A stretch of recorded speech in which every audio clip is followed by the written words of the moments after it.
If you are in a situation where you need to switch rows into columns and columns into rows, instead of typing those data from rows to columns manually or vice versa, here's the function of Transpose in Excel to do the same automatically. Let's work with this example.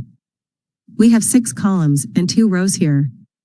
Select all the data, copy them by pressing Ctrl+C, select the cell from where you want to see the transposed data. Under Home tab, click on the drop-down of the Paste option, click on Paste Special. Now select Transpose option, click on OK. You can see the 6 columns switched to 6 rows and 2 rows switched to 2 columns, and all values are also transposed correctly. Let's see how the same works with shortcuts. Again, select all data, press Ctrl+C to copy, select the cell from where you want to see the transposed data, press shortcut for special paste, Ctrl+Alt+V, select Transpose option, click on OK. You can see it has done the same. Another way to do this is by using formula, which will be helpful while handling large pool of data. First check the first cell position, which is B2 here, the last cell position, which is G3.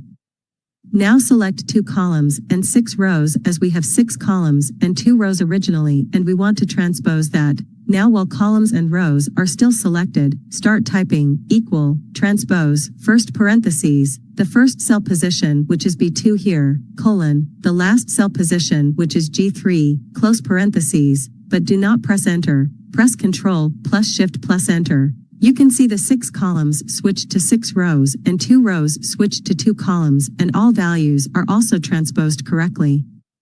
And if you select any cell from the data, you can see the formula in the address bar. Also special brackets are added, which is indicating this is an array formula. An array formula performs calculation on more than one cell in an array, and in this example, this formula has just switched the horizontal orientation of the cells to a vertical orientation, and keep in mind that we cannot type over or delete any cells here, or we cannot insert new row or column within the array. To do all this, select all array cells and press delete, and then make necessary changes and recreate the formula.